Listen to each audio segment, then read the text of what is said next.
Welcome back to my channel. ಹೊಸದಾಗಿ channel ನೋಡ್ತಾ ಇದ್ದರೆ ಸಬ್ಸ್ಕ್ರೈಬ್ ಮಾಡಿಕೊಂಡು ಸಪೋರ್ಟ್ ಮಾಡಿ. ವಾರಾಹಿ ದೇವಿಯ ಆಶೀರ್ವಾದ ಎಲ್ಲರ ಮೇಲೂ ಇರಲಿ ಅಂತ ವಿಡಿಯೋ ಪ್ರಾರಂಭ ಮಾಡ್ತಾ ಇದ್ದೀನಿ.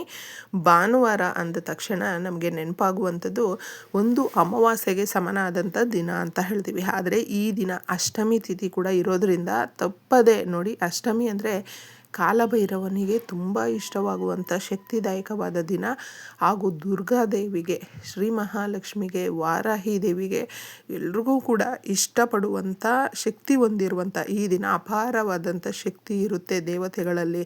ತಪ್ಪದೇ ಇದನ್ನು ಮಿಸ್ ಮಾಡ್ಕೊಳ್ಳೋದಕ್ಕೆ ಹೋಗಬೇಡಿ. ಪ್ರಕೃತಿಯಲ್ಲಿ, ಈ ಬ್ರಹ್ಮಾಂಡದಲ್ಲಿ ಅತಿ ಶಕ್ತಿ ಹೊಂದಿರುವಂಥ ಸಮಯ ಅನ್ನೋದು ಇರುತ್ತೆ. ಈ ಸಮಯವನ್ನು ನಾವು ತಿಳ್ಕೊಂಡು ಪರಿಹಾರಗಳು ಮಾಡಿಕೊಂಡಾಗ ನಮ್ಮ ಮನೆಯಲ್ಲಿರುವಂಥ ಸಮಸ್ಯೆಗಳು ಆ ಸಮಸ್ಯೆಗಳಾಗಿ ನಮಗೆ ಕಾಡೋದಿಲ್ಲ. ಆ ಸಮಸ್ಯೆಗಳೇ ಒಳ್ಳೆ ರೂಪದಲ್ಲಿ ತಿರುಗಿಬಿಡುತ್ತೆ. ನಾವು ನಂಬಿದಂಥ ಭಗವಂತನು, ಆ ತಾಯಿಯ ಆಶೀರ್ವಾದ ಅನ್ನೋದು ಸಿಗುತ್ತೆ. ಸಾಕಷ್ಟು ಜನಕ್ಕೆ ಅಷ್ಟಮಿಯನ್ನು ಮಿಸ್ ಮಾಡ್ಕೊಳ್ತಾರೆ. ನಮ್ಗೆ ಶತ್ರುಗಳು ಜಾಸ್ತಿ ಇದ್ದಾರೆ, ವ್ಯಾಪಾರ ಸರಿಯಾಗಿ ಆಗ್ತಾಯಿಲ್ಲ, ನಮ್ಮನ್ನು ಸರಿಯಾಗಿ ಗುರುತಿಸ್ತಾ ಇಲ್ಲ, ನಮ್ಮನ್ನು ತುಂಬ ಕಸದ ರೀತಿಯಲ್ಲೇ ನೋಡ್ತಾರೆ. ಇದನ್ನೆಲ್ಲವೂ ಕೂಡ ನಾವು ಮಾತಾಡ್ತಾ ಇರ್ತೀವಲ್ವ.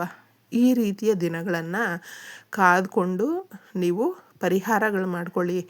ಇನ್ನಷ್ಟು ಈಗ ಏನು ಹೇಳಿದೆ ಆ ಸಮಸ್ಯೆಗಳು ನಮ್ಮ ಜಾಗದಲ್ಲಿ ನಿಂತ್ಕೊಳ್ಳೋದಿಲ್ಲ ಸ್ನೇಹಿತರೆ. ತುಂಬ ಜನಕ್ಕೆ ಅವರವರ ಸಮಸ್ಯೆಗಳಿರುತ್ತೆ, ಅವರ ಜೀವನ ಅನ್ನೋದು ಇರುತ್ತೆ. ಅದೇ ಥರನೇ ಶತ್ರುಗಳು ಅನ್ನೋದು ಕೂಡ ಕೆಲವೊಬ್ರಿಗೆ ಇರ್ತಾರೆ. ಅಂದರೆ ಕಾರಣಗಳು ಇದೇ ಇರಬೇಕು ಅಂತೇನೂ ಇಲ್ಲ. ಯಾವುದೋ ಒಂದು ರೂಪದಲ್ಲಿ ಶತ್ರುಗಳು, ಹಿತಶತ್ರುಗಳು ಅನ್ನುವಂಥವರು ಸಾಕಷ್ಟು ಜನ ಇರ್ತಾರೆ. ಅಂತಹವರು ತಪ್ಪದೆ ನೀವು, ನಿಮಗೆ ಏನಾದರೂ ಹತ್ತಿರದಲ್ಲೇ ಕಾಲಭೈರವನ ದೇವಸ್ಥಾನ ಇದ್ದರೆ ಕಾಳು ಮೆಣಸಿನ ದೀಪಾರಾಧನೆ ಮಾಡಿ. ತುಂಬ ಚೆನ್ನಾಗಿರುತ್ತೆ. ಏನೂ ಇಲ್ಲ, ಅಲ್ಲೆಲ್ಲ ದೀಪ ಉರಿತಾನೆ ಇರುತ್ತೆ.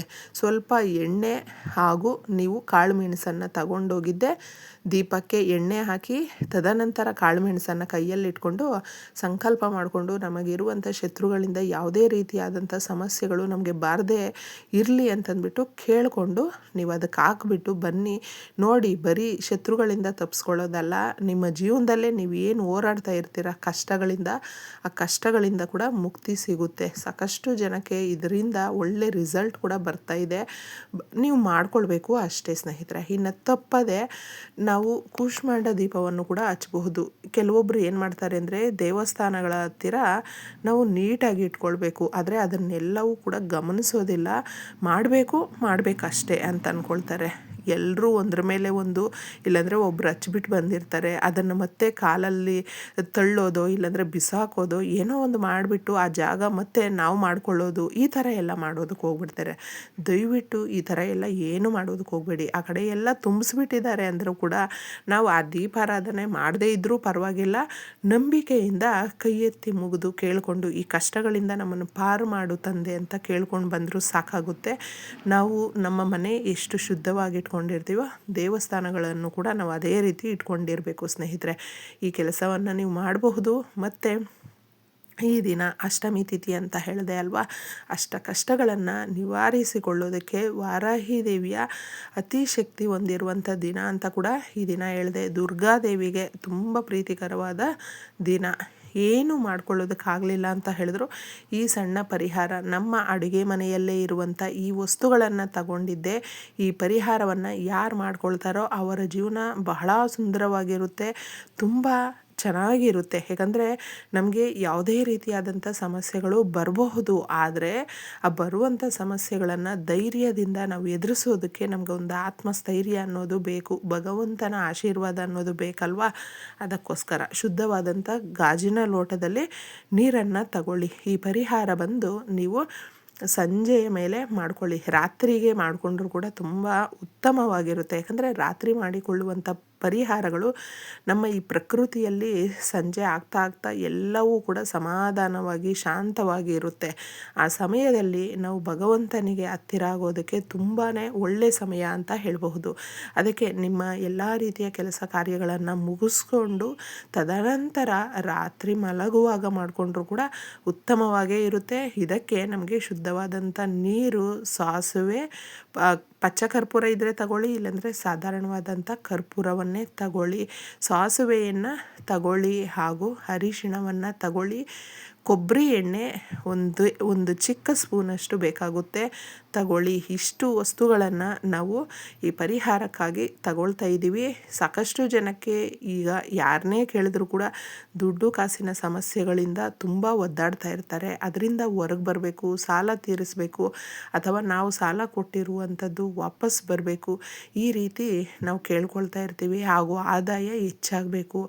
ಬಹಳ ಮುಖ್ಯವಾಗಿರುವಂಥದ್ದು ಹಣಕಾಸಿಗೆ ಸಂಬಂಧಪಟ್ಟಂಥದ್ದು. ಏಕೆಂದರೆ ಪ್ರತಿಯೊಂದು ಕೂಡ ನಾವು ದುಡ್ಡಿಂದ ಕೂಡಿರೋದ್ರಿಂದ ದುಡ್ಡು ಕೊಟ್ಟರೆ ತಗೊಳ್ತೀವಿ. ಆ ವ್ಯಾಪಾರ ಏನೇ ಆಗಿರಬಹುದು. ಆ ಥರ ಇರಬೇಕಾದ್ರೆ ನಮಗೆ ಫ್ರೀಯಾಗಿ ಯಾವುದೂ ಬರೋದಿಲ್ಲ. ಅದರಿಂದ ಒಂದು ಆದಾಯ ಜಾಸ್ತಿ ಮಾಡಿಕೊಳ್ಳೋದಕ್ಕೆ ಮಾರ್ಗಗಳು ಅನ್ನುವಂಥದ್ದು ಸೃಷ್ಟಿಯಾಗುತ್ತೆ ಸ್ನೇಹಿತರೆ. ಧನಾಕರ್ಷಣೆ ಆಗುತ್ತೆ. ನಂಬಿಕೆಯಿಂದ ನಾವು ಮಾಡ್ಕೊಳ್ಬೇಕು. ನಂಬಿಕೆ ಇಟ್ಟು ಈ ಪರಿಹಾರವನ್ನು ಯಾರು ಮಾಡ್ಕೊಳ್ತಾರೋ ಅವರಿಗೆ ಕಾರ್ಯಗಳು ಶತಸಿದ್ಧಿ ಅಂತ ಹೇಳಬಹುದು.